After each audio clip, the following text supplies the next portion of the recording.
Hello welcome back to Xylem learning. JC. ആണ്, ജിതിൻ സാറാണ് സംസാരിക്കുന്നത്. അപ്പോൾ മക്കളെ, നമ്മൾ ഇന്ന് ഡിസ്കസ് ചെയ്യാൻ പോകുന്നത് സോഷ്യൽ സയൻസിനകത്ത് ഏറ്റവും ഇമ്പോർട്ടൻ്റ് ആയിട്ടുള്ള ചില ക്വസ്റ്റ്യൻസും അതിൻ്റെ ആൻസേഴ്സും ആണ്. പലപ്പോഴും പല ആളുകളും പറയാറുണ്ട് സോഷ്യൽ സയൻസ് ഭയങ്കര ടഫാണ് എന്നൊക്കെ പറയാറുണ്ട്. മക്കളെ, നമുക്ക് ഏറ്റവും ഇമ്പോർട്ടൻ്റ് ആയിട്ട് വരുന്ന ക്വസ്റ്റ്യൻ ബേസ്ഡ് സാധനങ്ങളൊക്കെ നമുക്ക് നോക്കാം. അങ്ങനെ സോഷ്യൽ നമുക്ക് എന്ത് ചെയ്യാം, ഈസി ആക്കി മാറ്റാം. അപ്പോൾ സോഷ്യൽ സയൻസ് ടഫുള്ള ആൾക്കാരൊക്കെ ഇവിടെ ശ്രദ്ധിക്കുക. പ്രധാനമായിട്ട് നമ്മൾ ഇന്ന് ഡിസ്കസ് ചെയ്യാൻ പോകുന്നത് ഐഡിയാസ് ആൻഡ് ഏർലി സ്റ്റേറ്റ് എന്ന് പറഞ്ഞ ചാപ്റ്റർ ഉണ്ടല്ലോ, ആശയങ്ങളും ആദ്യകാല രാഷ്ട്രങ്ങളും എന്നുള്ള ചാപ്റ്റർ ഉണ്ടല്ലോ. ആ ചാപ്റ്ററിനകത്ത് നിർബന്ധമായി നമ്മൾ പഠിക്കേണ്ട ഏറ്റവും ഇമ്പോർട്ടൻ്റ് ആയിട്ടുള്ള ക്വസ്റ്റ്യൻസ് ആണ് മക്കളെ. എക്സാമിന് എന്തായാലും ചോദിക്കാൻ സാധ്യതയുള്ള ക്വസ്റ്റ്യൻസ് ആണ്. അതിനകത്ത് നിങ്ങൾ നോക്കിക്കോളൂ, എപ്പോഴും പ്രധാനമായിട്ടും വരുന്നതാണ് ബുദ്ധിസവും ജീനിസവും അല്ലേ. നമ്മുടെ ചാപ്റ്ററിന്റെ പേര് തന്നെ അറിയാം, ഐഡിയാസ് ആൻഡ് ഏർലി സ്റ്റേറ്റ് ആണ്. ആശയങ്ങളും ആദ്യകാല രാഷ്ട്രങ്ങളും 6th സെഞ്ചുറി BC ഉണ്ടായ പ്രധാനപ്പെട്ട ആശയങ്ങളാണ് ഇത് ബുദ്ധിസവും ജീനിസവും. അതുമായി ബന്ധപ്പെട്ടാണ് ചോദ്യങ്ങൾ എന്ത് ചെയ്യുക ഏറ്റവും കൂടുതൽ വരിക. ഈ ചാപ്റ്ററിൽ തന്നെ മെയിനായിട്ട് ഇത് രണ്ടുമാണ് പറയുന്നത്. അതിനകത്ത് ഏറ്റവും മെയിനായിട്ടും ചോദിക്കാൻ സാധ്യതയുള്ളത് ഫസ്റ്റ് വൺ, ജൈനിസവുമായി ബന്ധപ്പെട്ട് എന്ത് ക്വസ്റ്റ്യൻസ് വരാം മക്കളെ. ജൈനിസവുമായി ബന്ധപ്പെട്ട ഒരു ക്വസ്റ്റ്യൻ എന്ന് പറയാൻ നോക്കും മക്കളെ, നിങ്ങൾ കാണാം right to doctrines or talked by Jainism. മക്കളെ, അവിടെ പറയുന്നുണ്ട് ജൈനമതത്തിൻ്റെ 2 പ്രധാനപ്പെട്ട ആശയങ്ങൾ എന്ത് ചെയ്യുന്നുണ്ട്, എഴുതാൻ വേണ്ടി ചോദിക്കുന്നുണ്ട്. ജൈനമതത്തിൻ്റെ പ്രധാനപ്പെട്ട 2 ആശയങ്ങൾ ഏതെല്ലാം, അത് എഴുതാൻ ചോദിക്കുന്നുണ്ട്. മക്കളെ, ഇമ്പോർട്ടൻ്റ് ആണ്, പഠിച്ചു വെച്ചോളം, എന്തായാലും വരാൻ സാധ്യതയുണ്ട്. മക്കളെ, ഏറ്റവും പ്രധാനമായിട്ട് നമുക്കറിയാം ആരാണ് ഈ ജൈനമതം സ്ഥാപിച്ചത്, വർത്തമാന മഹാവീരനാണ് എന്നൊക്കെ നമുക്കറിയാം. അപ്പോൾ നിങ്ങൾ നോക്ക്, ജൈനമതത്തിൻ്റെ പ്രധാനപ്പെട്ട എന്തൊക്കെയാണ് ആശയങ്ങൾ എന്ന് പറഞ്ഞാൽ അദ്ദേഹം പറയുന്നുണ്ട്, in this world everything has life അല്ലേ. അദ്ദേഹം പറയുന്നുണ്ട് ഈ ലോകത്തുള്ള എല്ലാ സാധനങ്ങൾക്കും എല്ലാ വസ്തുക്കൾക്കും എന്തുണ്ട്, ജീവനുണ്ട് എന്ന് പറയുന്നുണ്ട് അല്ലേ. എല്ലാ വസ്തുക്കൾക്കും എന്തുണ്ട്, ലോകത്തുള്ള എല്ലാ വസ്തുക്കൾക്കും ജീവനുണ്ട്. അതാണ് ഫസ്റ്റ് വൺ. ഇനി രണ്ടാമത് നിങ്ങൾ നോക്ക്, don't harm any living being അല്ലേ. അവിടെ പറയുന്നുണ്ട് ജീവനുള്ള ഒന്നിനെയും നമ്മൾ എന്ത് ചെയ്യരുത്, ഉപദ്രവിക്കരുത് അല്ലേ. അപ്പൊ നമ്മൾ ജീവനുള്ള ഒന്നിനെ പോലും നമ്മൾ എന്ത് ചെയ്യരുത്, ഉപദ്രവിക്കരുത്. അതാണ് ഇത് രണ്ടാമതായിട്ട് അദ്ദേഹം പറയുന്നത് അല്ലേ. രണ്ടാമത് പറയുന്നത് അതാണ്.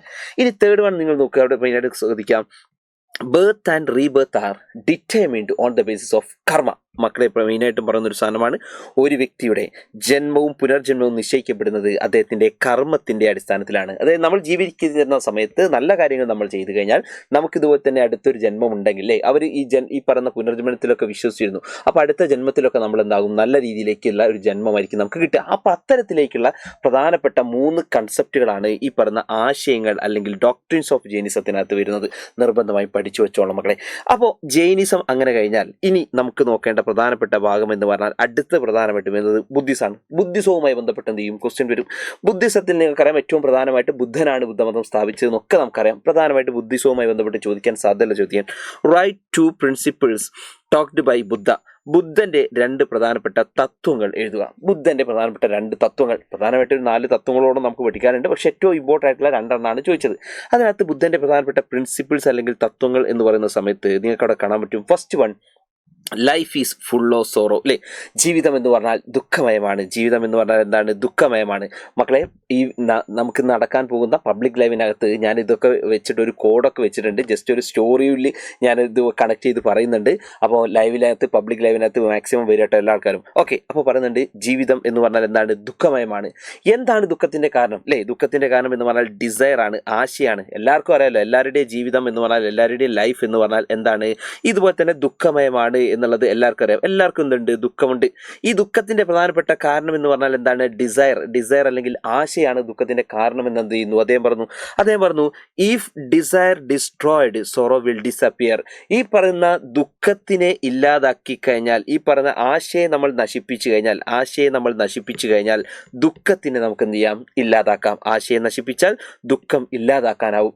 അതിനു വേണ്ടി അദ്ദേഹം പറയുന്നു, to achieve this 8-fold path or അഷ്ടാംഗമാർഗ ഷുഡ് ബി ഫോളോഡ്. അതിനുവേണ്ടി അവർ പറഞ്ഞു അഷ്ടാംഗമാർഗം നിങ്ങൾ എന്ത് ചെയ്താൽ മതി, ഫോളോ ചെയ്താൽ മതി എന്ന് പറഞ്ഞു. 8 പ്രധാനപ്പെട്ട കൺസെപ്റ്റ് കടന്നാണ് അഷ്ടാംഗമാർഗം. മക്കളെ, ഇത്രയും ഇമ്പോർട്ടൻ്റ് ആയിട്ടുള്ള സാധനങ്ങളാണ് ബുദ്ധാസ് പ്രിൻസിപ്പിൾസ്. അപ്പം ബുദ്ധൻ പറഞ്ഞത് എന്താണ്, ജീവിതം എന്ന് പറഞ്ഞാൽ ദുഃഖമയമാണ്. ജീവിതത്തിൽ ദുഃഖത്തിൻ്റെ കാരണം എന്ന് പറഞ്ഞാൽ എന്താണ്, ആശയാണ് അല്ലേ. പ്രധാനമായിട്ട് എന്താണ്, ഈ പറഞ്ഞ ആശയാണ് കാരണം.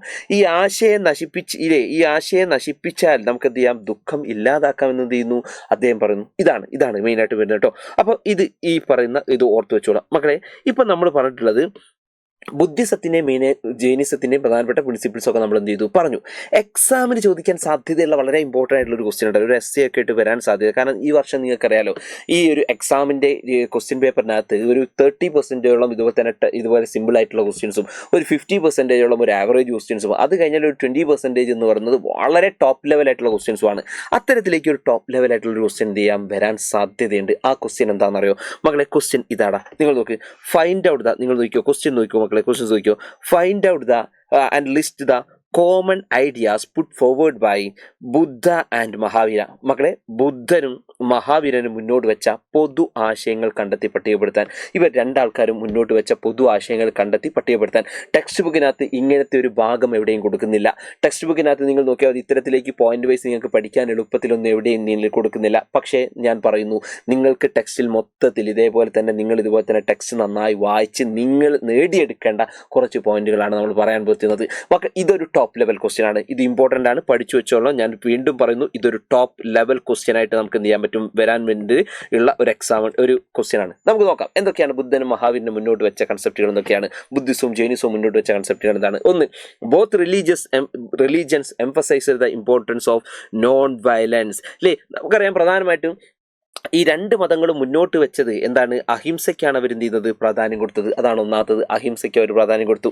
ഇനി സെക്കൻഡ് വൺ നിങ്ങൾ നോക്ക്, ദേ അഗെയിൻസ്റ്റ് വർണ്ണ സിസ്റ്റം. അല്ലേ, അവർ എന്തിനെതിരായിരുന്നു, ഇതുപോലെ തന്നെ വർണ്ണ വ്യവസ്ഥയ്ക്ക് എന്ത് ചെയ്തു, എതിർത്തു. വർണ്ണ വ്യവസ്ഥയെ എതിർത്തു. ചാതുർവർണ്ണ സിസ്റ്റം, ബ്രാഹ്മണ ക്ഷത്രിയ വൈശ്യ ശൂദ്ര, ഈ സിസ്റ്റത്തിനെ തന്നെ എന്ത് ചെയ്തു, അവർ എതിർത്തിരുന്നു. അതിനെതിരായിട്ടാണ് എന്ത് ചെയ്യുന്നത്, ആ രണ്ട് മതങ്ങൾ വന്നത്. പിന്നെ അവർ പറഞ്ഞു നിർവ്വാണത്തിലൂടെ മാത്രമേ മോക്ഷം ലഭിക്കൂ. അല്ലേ, മോക്ഷം, സാൽവേഷൻ, അവർ പറഞ്ഞിട്ടുണ്ട് salvation can only achieved through nirvana. അല്ലെ, നിർവാണ പ്രാപിച്ചാൽ, മരണം പ്രാപിച്ചാലാണ് അവർക്ക് എന്ത് ചെയ്യുക, മോക്ഷം കിട്ടുക എന്ന് എന്ത് ചെയ്യുന്നുണ്ട്, പറയുന്നുണ്ട്. അടുത്ത് നോക്ക്, they helped others and talk their values to others. അല്ലേ, അവർ മറ്റുള്ളവരെ സഹായിക്കുകയും അവരുടെ മൂല്യങ്ങൾ, അല്ലേ, അവർ മറ്റുള്ളവരെ സഹായിക്കുകയും അവരുടെ മൂല്യങ്ങൾ മറ്റുള്ളവരെ പഠിപ്പിക്കുകയും ചെയ്തിരുന്നു. അതുമാണ് ഇത്. നെക്സ്റ്റ്, പിന്നെ രണ്ട് മതങ്ങളും ഉണ്ടായിരുന്നത് എവിടെയാണ്, മഗധയിലാണ്. മഗധയിലാണ് ഇത് എന്ത് ചെയ്യുന്നത്, പ്രചരിപ്പിച്ചത്. അല്ലേ, both religion spread in Magadha. മഗധയിലാണ് രണ്ട് മതങ്ങൾ എന്ത് ചെയ്യുന്നത്, പ്രചരിച്ചിരുന്നത്. ഇനി last and one, both religious believes in circle of birth and rebirth. ഈ രണ്ട് മതങ്ങളും പ്രധാനമായിട്ടും ജനനത്തിൻ്റെയും അതുപോലെ തന്നെ പുനർജന്മത്തിൻ്റെയും ചക്രത്തിൽ വിശ്വസിച്ചിരുന്നു. ഇത്രയുമാണ് മക്കളെ പ്രധാനപ്പെട്ട 5-6ഓളം പോയിന്റുകൾ നമുക്ക് പഠിക്കാനുണ്ട്. ഇത് എന്തായാലും ചോദിക്കാൻ സാധ്യതയാണ്. ഞാൻ വീണ്ടും പറയുന്നു, നമ്മൾ ഈ ഒരു ഓണം എക്സാമിനകത്ത് ഒരു ടോപ്പ് ലെവൽ ക്വസ്റ്റ്യൻ ആയിട്ട് വരാൻ സാധ്യതയുള്ളതാണ് ബുദ്ധിസവും ജൈനിസവും മുന്നോട്ട് വെക്കുന്ന പൊതു ആശയങ്ങൾ കേട്ടോ. ഈ ബുദ്ധനും മഹാവീരനും മുന്നോട്ട് വെക്കുന്ന പൊതു ആശയങ്ങൾ അല്ലെങ്കിൽ കോമൺ ഐഡിയാസ് എന്നുള്ളത് നിർബന്ധമായും പഠിച്ചു വെച്ചോളാം. ഏറ്റവും ഇമ്പോർട്ടൻ്റ് ആയിട്ടുള്ള ഒരു ഭാഗമാണ്. Okay, ready. അപ്പോൾ ഇത്രയും നമ്മൾ എന്ത് ചെയ്തു, ഈ ഭാഗത്ത് പറഞ്ഞു. ഇനി നെക്സ്റ്റ് വൺ, ഇതിൽ നിന്നും ചോദിക്കാൻ സാധ്യതയുള്ള അടുത്ത ഭാഗം എന്ന് പറഞ്ഞാൽ മഹാജനപദങ്ങളുമായി ബന്ധപ്പെട്ടാണ്. മക്കളെ, മഹാജനപദങ്ങൾ. ആ മഹാജനപദങ്ങളുമായി ബന്ധപ്പെട്ട ഒരു ചോദ്യം എന്ന് പറഞ്ഞാൽ, മക്കളെ നിങ്ങൾ നോക്കൂ, മഹാജനപദത്തിൽ 16 നമുക്ക് ഉണ്ട് എന്നറിയാം. അതിൽ ഏറ്റവും ടോപ്പായിട്ട് വരുന്നതാണ് ആര്, ഈ പറഞ്ഞ മഗധ. അല്ലെ, മഗധയായിരുന്നു ഏറ്റവും ടോപ്പ് ആയിരുന്നത്. മഗധയുമായി ബന്ധപ്പെട്ട ഒരു ക്വസ്റ്റ്യൻ എന്ത് ചെയ്യാം, ചോദിക്കാം. മഗധയുമായി ബന്ധപ്പെട്ട ചോദ്യം എന്താണോ നിങ്ങൾ നോക്കുക. The 16th Mahajanapada were constantly engaged in the war for dominance. Magadha was the ultimate winner. List out the favourable factors for Magadha's dominance. അവിടെ ക്വസ്റ്റ്യൻ അവിടെ നോക്ക്, list out the favourable factors for Magadha's dominance. അല്ലേ, അവിടെ ചോദിക്കുന്നുണ്ട് മഗധയുടെ വളർച്ചയ്ക്ക് അനുകൂലമായ ഘടകങ്ങൾ കണ്ടെത്തുക. അതായത് 16 മഹാജനപദങ്ങൾ തമ്മിൽ യുദ്ധം നടന്നിട്ട് അതിൽ ഏറ്റവും ശക്തമായിട്ടുള്ളത് മഗധയായിരുന്നു. ആ മഗധയ്ക്ക് ഇത്തരത്തിലേക്ക് ശക്തമാകാനുള്ള കാരണങ്ങൾ എന്തായിരുന്നു, അതാണ് എന്ത് ചെയ്യുന്നത്, ചോദിക്കുന്നത്. മകളെ, അതിനകത്ത് ആൻസർ എന്ന് പറഞ്ഞാൽ നമുക്കൊരു 4-5 പോയിന്റ്സേ ഉള്ളൂ. ഒന്നാമത്തത്, അല്ലേ, മഗധയ്ക്കകത്ത് നമുക്ക് കാണാം ഒരുപാട് അയേൺ ഡെപ്പോസിറ്റുകൾ മഗധയിൽ ഉണ്ടായിരുന്നു. അല്ലേ, മഗധയിൽ ഒരുപാട് ഇരുമ്പായി നിക്ഷേപങ്ങൾ ഉണ്ടായിരുന്നു. കാരണം മഗധ എന്ന് പറയുന്ന ആ പ്രദേശം മെയിനായിട്ട് നിങ്ങൾക്കറിയാം, ആ ഭാഗത്തൂടെയാണ് എന്ത് പോകുന്നത്, പ്രധാനമായിട്ട് ഗംഗാ നദിയൊക്കെ പോകുന്നത്. അല്ലേ, ഗംഗ നിങ്ങൾ നോക്കിയാൽ ഇതിലെങ്ങനെയാണ് ആ ഗംഗ പോകുന്നത്.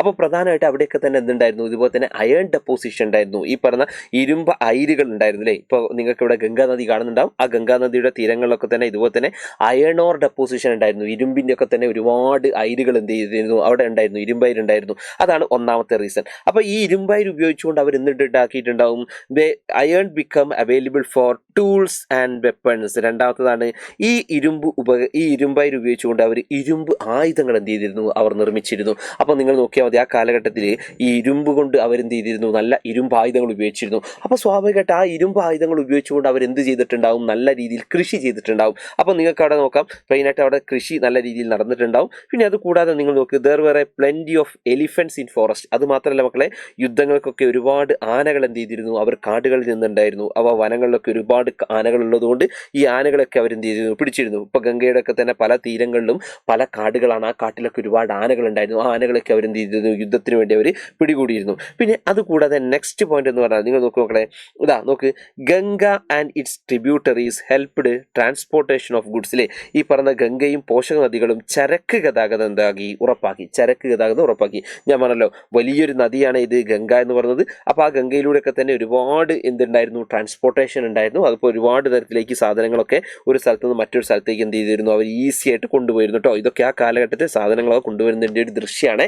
ഈ രീതിയിലേക്ക് സാധനങ്ങൾ അങ്ങോട്ടും ഇങ്ങോട്ടും ഒക്കെ എന്ത് ചെയ്തിരുന്നു, കൊണ്ടുപോയിരുന്നു. ഇനി ഏറ്റവും ലാസ്റ്റ് ആൻഡ് ഫൈനൽ പോയിന്റ് മക്കളെ ശ്രദ്ധിച്ചോ, നിങ്ങൾ നോക്ക്, we can see the capable rulers അല്ലേ. അവിടെ പ്രധാനമായിട്ട് എന്തുണ്ടായിരുന്നു മക്കളെ, നല്ല കഴിവുറ്റ ഭരണാധികാരി ഉണ്ടായിരുന്നു, കാപ്പബിൾ റൂളേഴ്സ് ഉണ്ടായിരുന്നു അല്ലേ, കഴിവുറ്റ ഭരണാധികാരികൾ ഉണ്ടായിരുന്നു. ഇത്രയാണ്.